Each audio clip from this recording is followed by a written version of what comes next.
Happy Monday, everyone. It's a high of 55 in the shade. Arthur's getting a little work done to the headlights today, in addition to a couple of various other little things that need to be taken care of. I have, over here, Arthur's HID kit. That's right. It's going to be installed.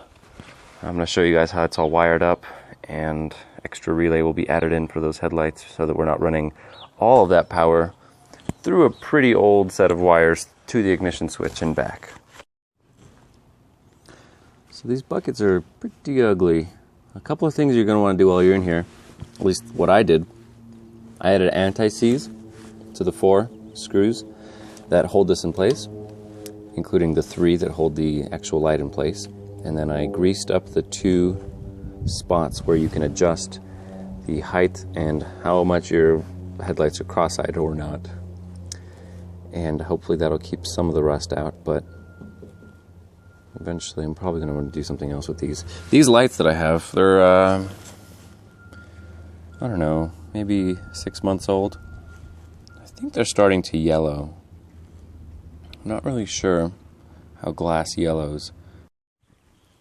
I think it's absolutely hilarious that companies, I mean, this is just a big cluster, you know what, but companies try so hard to look like legitimate brands. Duratec, HD light specialist. Only problem is if you don't include instructions, then I can't take you seriously at all. Like, hopefully these work. These are the kind of cool bulbs. They, you know, how do you change the brightness of an HID with low and high beams? Well, I'll tell you how. So when you hit your brights, this whole thing will slide back and it will let more light flow out, especially around here. And there you have your brights. Now you don't want to touch these with your bare hands because your finger oils, these get so hot, and any sort of oil could create a hot spot or prematurely burn out your ballast here. So we have our lights. Got mounting hardware. These ballast resistors here have a mounting plate. Probably acts as a heat sink too. It's cool. Kind of goes on the backside. Great. This is a controller with a simple wiring diagram. Look at this. Typos there. Connectiong. Extension winding. That's great. Oh, you guys are hilarious. It's more than other places, though. We have a little 3M doubles. Oh, 3M, that's a brand. 3M double-sided for the switch. And then I also noticed that I've got these little blue lights on the bottom of my headlights. They're like maybe a daylight running lamp or something. I might wire those in while I'm in there. Cool beans. So all of this big mess in that box on this car. Let's do it. I was wondering why my headlights didn't work. Oh, look at that. In all seriousness, though, it actually did work. It's just super deformed. It's like a gimpy bulb. I'm losing my mind because it's so easy that I'm really just overthinking everything. This top pin here is the, if I understand correctly, that's our low beam.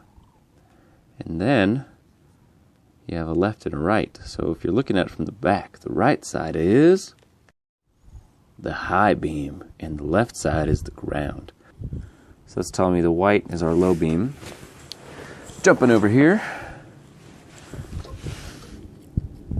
Same story. Cool. Good deal. So what's going on with this kit we've got here? It actually has a plug-in for, you don't have to cut anything. It's brilliant. It's bloody brilliant. Alright, so you plug this in, and ground low and the blue is the high.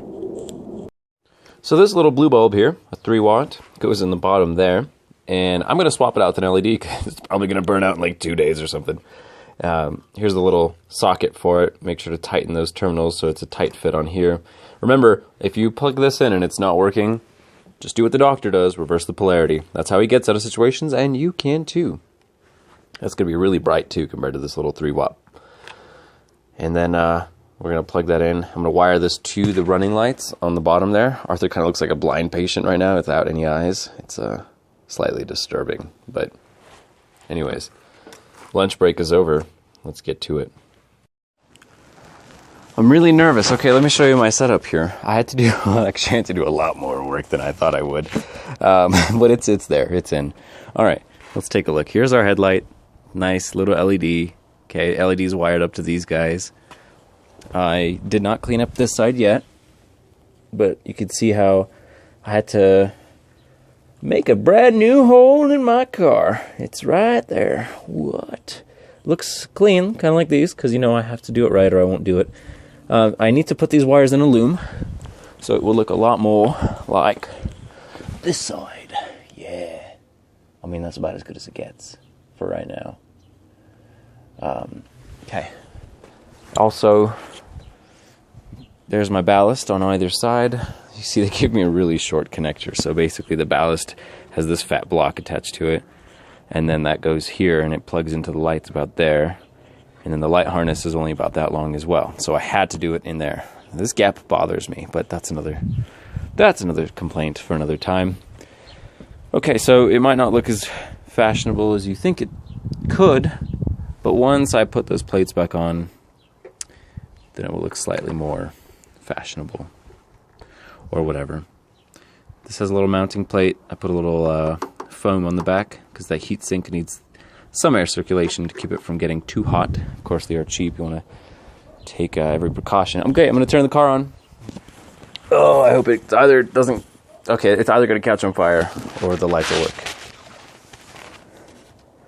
I prefer one of those. Let's see if I can mount this. Okay, wish me luck. I'm off to power it on.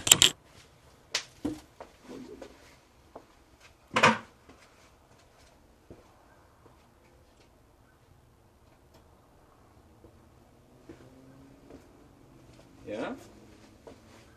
Okay. Gonna let those warm up.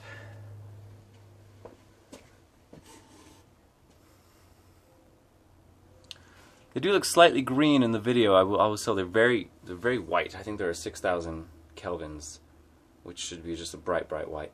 This is gonna piss everybody off. I can already tell you. They're so bright. Oh my goodness. Oh, they're lovely. Oh, they're so beautiful. I am very happy with this. Would you look at that?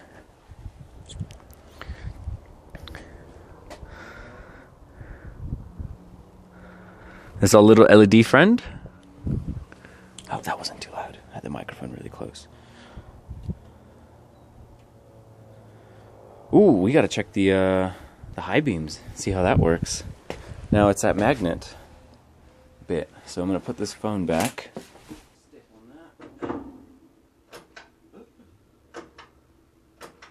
What do you know?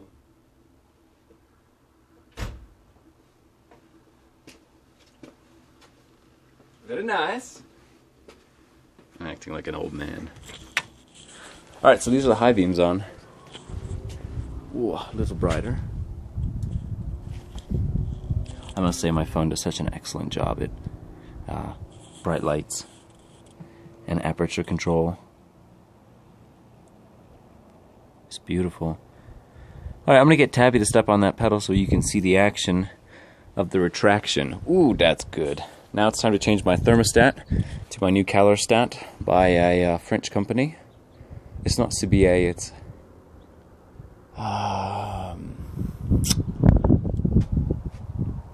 another really good French company that makes Volvo parts. Alright, whatever. So I wanted to show you the LED down there. I have to clean the headlights. They're real smudgy. I've been putting anti-seize on everything, so they got kind of smudged. I was careful with the bulbs. So we're running our parking lamps, and there's the LED. So I'm going to see what that looks like at night. It's a pretty chromy looking housing, so it should do all right. These it didn't really line up into these niches here. It was, you know, offset. Instead of it being over here, it was like that, and it's at top. And so I didn't want it to look crooked, so I had to compromise there. I still managed to get both retaining rings on. I'm going to adjust the headlights and then put the chrome back on. In the meantime, I can put my diverter plates on and grills back on. I noticed something interesting when putting my wheel back on. Every hole is slightly oblonged. That one you can see the thread pitch. What's going on here? Is this because I'm not using hub-centric spacers and the load is offset a little bit? I know the lug nuts have tapered ends wherever they are. Here we go. So, you know, it would be centered. So what's going on? Is this possibly an older problem from before I bought the wheels? I never really investigated the holes. So that would be something I'd like to find out sooner or later. Look how bright this has become. Oh, I love it. It's so good.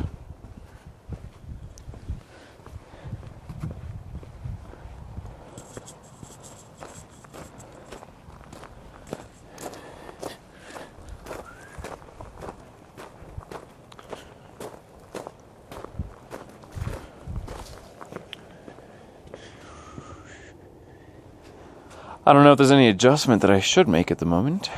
You know, these eyes, they kind of remind me of Deadpool. That's funny. I hated the movie. It's just not my kind of humor, all that raunchy stuff. But this isn't a movie review. This is a car video. And I'm going to show you one more cool thing. That would be those LED bulbs.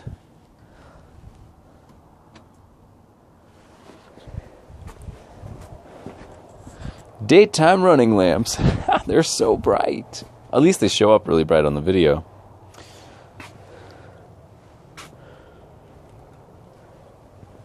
But as you can see on the garage, there's not a lot of light shown from them. Or maybe there is. Well, okay, that is kind of quite a bit. Dude, that's awesome.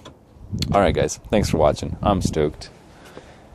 It's been a really cool journey, and today was one of the more productive days. Oh, also, the temperature stays right in the middle at idle, warmed up, fan on. We'll take it up for drive, and I'll report back shortly with how it reacts.